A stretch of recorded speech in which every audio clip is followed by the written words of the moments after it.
Hello, my name is Lee Presser. This is my show. I speak frequently to very interesting people. Some of these conversations are so exciting, so intellectually stimulating, I thought others might like to listen in. This is the reason we started recording Conversation with Lee Presser. Welcome to Conversation with Lee Presser. Kyle McCarter is the state senator from the 54th Illinois State District. He's a small business owner who employs 15 people at 2 manufacturing facilities. Senator McCarter replaced Frank Watson. Senator Watson resigned as a state senator due to illness. He was there for a quarter of a century. Senator McCarter was appointed to that seat in February of 2009 and was elected in his own right in November of 2010. He's a conservative Republican who says he is fighting for fiscal responsibility, economic development, and is working to improve the business climate in Illinois. Senator McCarter, welcome to Conversation again. Thank you for having me. Good to have you. Now, the court's let's back up and let me say that today is December the 18th. It was only a few days ago that this shooting at an elementary school in Connecticut occurred. So that's the environment in which we're talking. This show will not be seen by the public, except on YouTube, but when it's shown on Charter, it will be a number of weeks from now, so the conversation may be different at that time. Illinois, or I should say the courts recently not changed the rules, but affirmed the fact that concealed carry in Illinois is acceptable. Now, immediately after that, then we have this shooting that goes on in Connecticut. I would like you, as a state senator, simply to address the issue of gun ownership, gun rights, gun restrictions, gun control. Well, it's a tough time to talk about this because you want to be sensitive to this tragedy and those who are suffering in there. And being a father who's lost a child in a tragedy, I want to be very merciful for those families because none of us really understand this. And if anyone steps forward to say that they understand it, I would say that they had some other kind of agenda. So I want to be careful that we just show as much mercy and compassion on these folks as possible. But if we are going to have a debate on gun ownership, it needs to be a very sincere one and an honest and forthright one. It shouldn't be this immediate knee-jerk response. Hey, let's blame the guns for this tragedy and let's get rid of all guns. It is interesting that about the timing in this, that we in Illinois are the last state to have only one to not have concealed carry, and now the court, Seventh Court of Appeals, rules that we have to, and it has to be a strong law, and we have only 180 days to put that in place. So we are going to be forced to have a very forthright conversation on gun ownership in Illinois. And in light of what's happened, it makes it difficult. But I think it's something it's a challenge that we're going to have to take up. I've always said, my motto has been my gun, my right. I believe that. I believe the spirit of the Second Amendment was meant to allow citizens to protect themselves, their personal property, their families, and themselves from a federal government that may obtain too much power at times.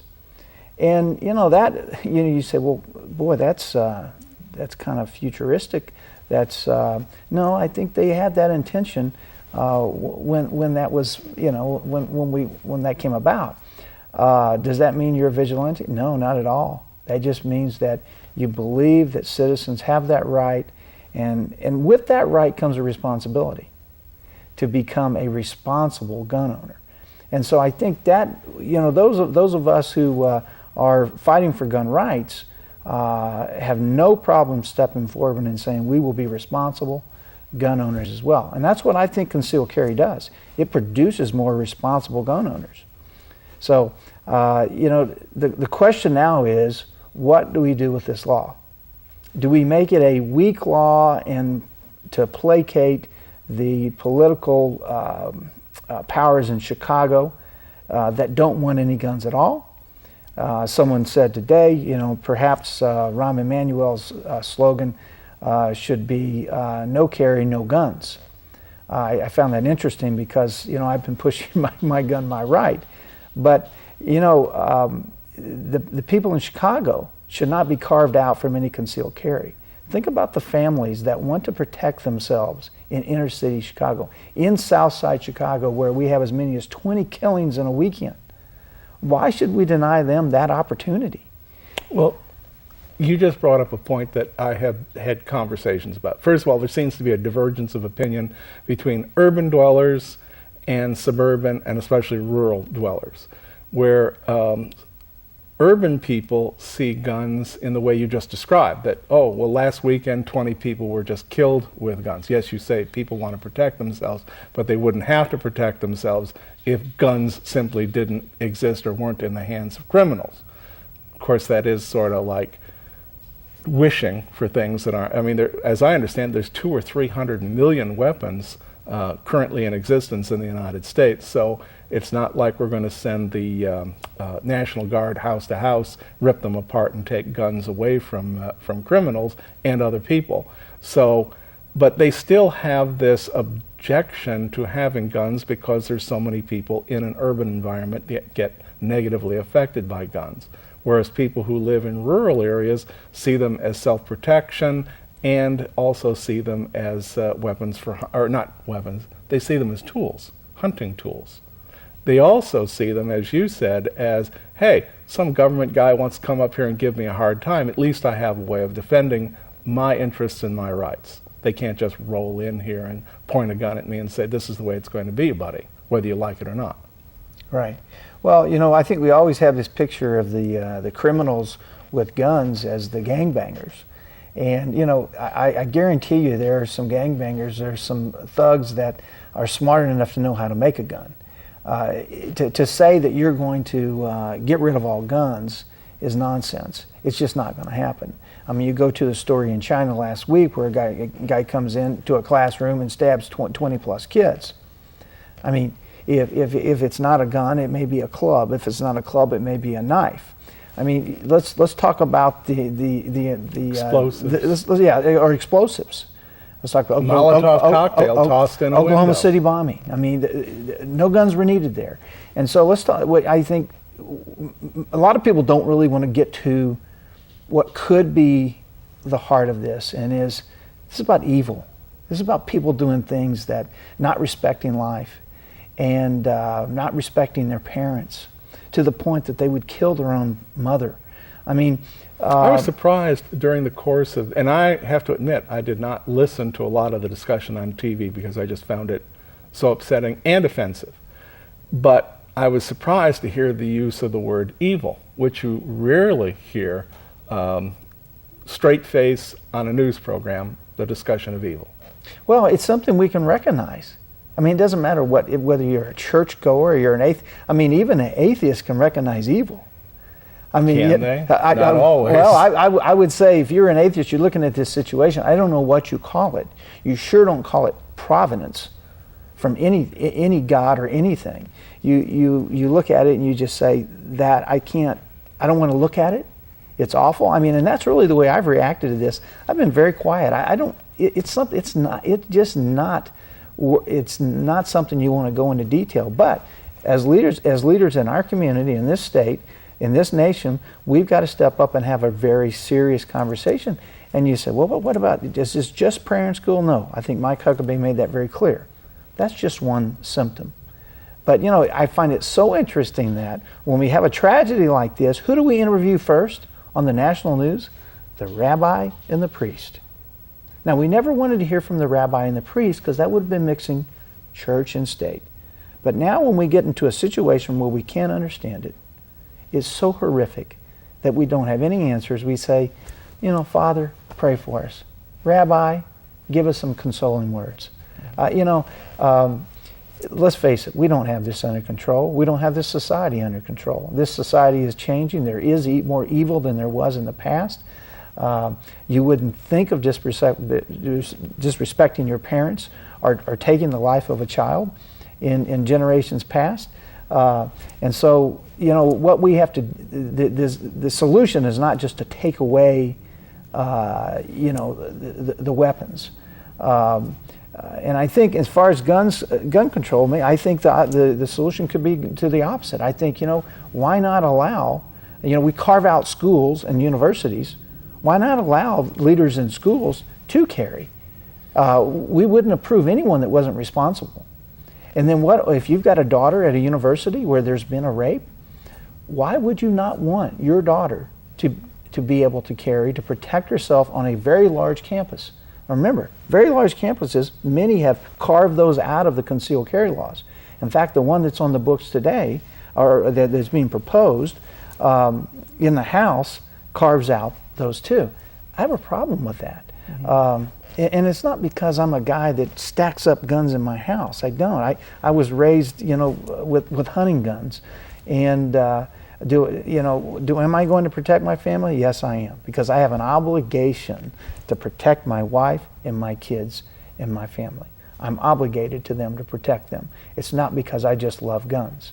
And so, we're going to have this a little more forthright conversation. I find this interesting in that there are those people who, for example, if we were to talk about limiting the kind of violence which is shown on TV and movies, the First Amendment, you can't tell people what they can show or what they can't show on TV. And they are absolutely adamant, this is the Constitution, this is the right. But they seem to want to pick and choose what parts of the Constitution should apply and which parts are like, that's modifiable, as in Second Amendment rights. I guess my question here, and I already know the answer, but I'd like you to say it anyways, do you believe that our rights come from government or from God? I believe they definitely come from God. And I think here, I gauge legislation in Springfield by one simple thing. And there's others, but if I have to choose one test, it's whether that piece of legislation makes government bigger or smaller. And typically, if I look at it and I evaluate it in that way, it helps me decide whether it's good for the people. And if it makes government bigger, I typically say no. And if it makes it smaller, I've now shifted more responsibility onto the people, giving them the ability to make the state a better place. So, no, I believe those rights come from God, and so therefore, it's not, especially those things that are part of the Constitution, are not open to Rahm Emanuel or anybody at the state or the federal level to say, hey, just because it's in the Constitution, we can amend it or somehow limit or suppress that part of the Constitution. That's the basic contract that we live under. And I don't see enough statesmanship and people coming out and saying, hey, I know you don't like it, but this is the basic law. And we don't get to, if you want to change it, all you need are 2/3 of the House, 2/3 of the Senate, and 3/4 of the state legislatures to vote on it, and then you can change it. Until that time, this is how it is. Right, and really it comes down to, are we going to shift the responsibility to the government or to the people? Are we going to choose to take away all guns and say, hey, government will take care of you, trust us? No, I don't think that's the direction we ought to go. I think you give the responsibility to the people, and you do have to look at where this evil comes from. And you do have to admit that... It doesn't come from the gun, does it? Well, no, I never saw a gun walk in and shoot anybody. But, we're going to have to deal with this because, we say we don't want the Ten Commandments even posted in a public place. So let me remind everybody that there's one really important commandment in there, and it's thou shalt not kill. I mean, that is the basis. I mean, those are principles that... I don't know who ever said this, because I don't think that what you just said was true up until like a couple dozen years ago. Right. I mean, through the entire history of the United States, that was not the truth. That was one of that and the Constitution were the two most posted things. And now, all of a sudden, one, and soon maybe the other, are being taken off the wall. But I want to change topics Sure. here now. We're already, believe it or not, we're already halfway through this, through the half hour. Here, still in December, there's a lot of talk about this invented term called the fiscal cliff, which is simply mismanagement of the business affairs of government at the federal level. But in the state of Illinois, there seems to be something very similar going on. You're a state senator, and so you, whether you like it or not, you take equal responsibility for the mess that's going on in the state of Illinois. What is it that Illinois is going to do in the coming year 2013 to get itself out its own fiscal house in order? Well, I think you brought up a very important point, and that is that what we're seeing on the national level is what we're seeing on the state level in Illinois. The only difference is we don't have a trigger for, immediate increase in income tax rates or a decrease in spending in any way. But I believe that what we need to do in Illinois is the same thing we need to do nationally. And that is, leaders need to step up and say, listen, you may not like what we are proposing, but we are going to put on the table a reasonable plan a reasonable prescription to fix this fiscal mess. And yes, it's going to take compromise. Yes, it's going to take some discipline in spending.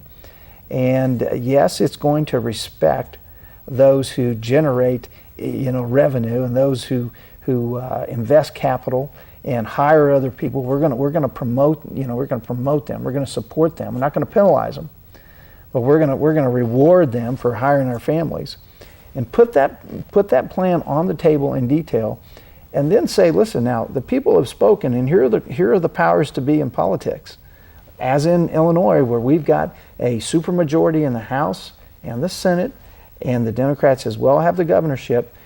We can't just, as a Republican, I can't step back and say, listen, you guys have got it, you fix it. No, what I need to do is put on the table what I would do if I was in that position, to do what's best for the people, what translates into good for the people, not just my party. And see, here's where we get mixed up. Both parties get mixed up. They have these preconceived ideas of what their party says they have to take a stand for. And really, that's not what they ought to be putting on the table. What they ought to be putting on the table is what translates into good for the people.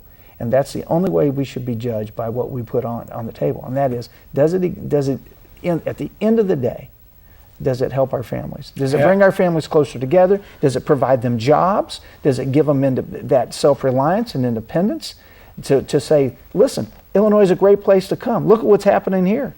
I mean, if it translates to that, it's good. I don't care what party it comes from. Have Republicans written this plan? Is there a document to lay on the table in January? Well, it's probably people are seeing this in January. Is there a document to lay on the table in 2013 in the Senate chamber, in the House chamber, in Springfield, that says this is the direction that we think is a better business plan for the state of Illinois than the one that is being presented on the other side? The answer, there will be that, and I'm committed to that.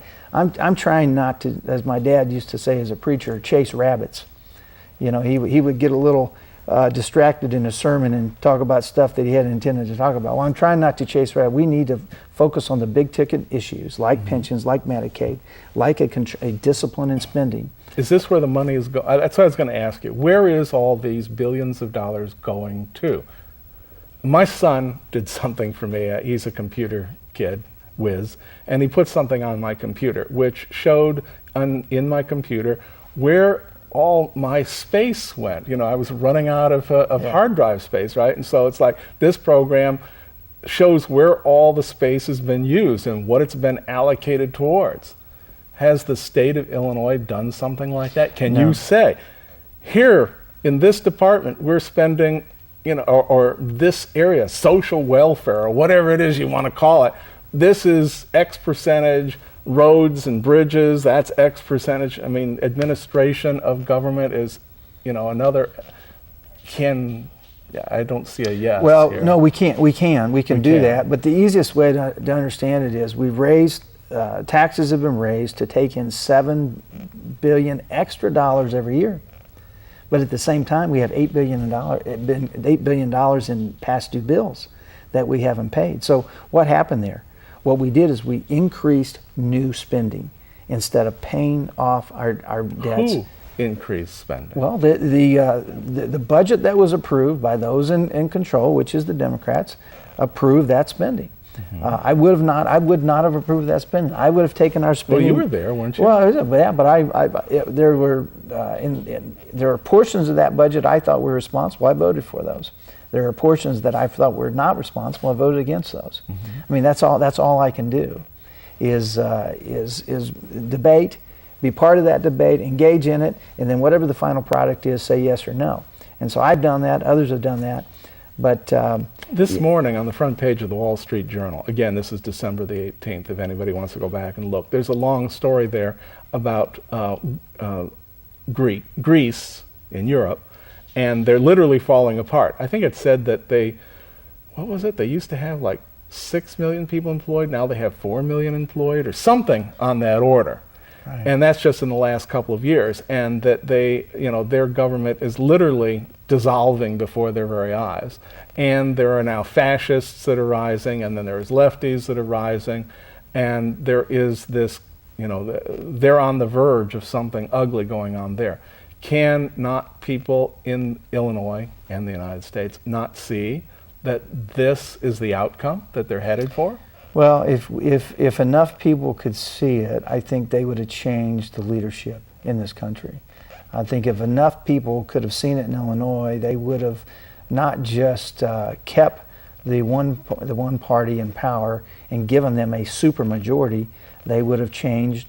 And well, you just brought said more it. balance. Obviously, they either didn't see it, they didn't. or they are more than happy to go down this road. And unfortunately, there's going to have to be a little more pain due to the choices that have been made.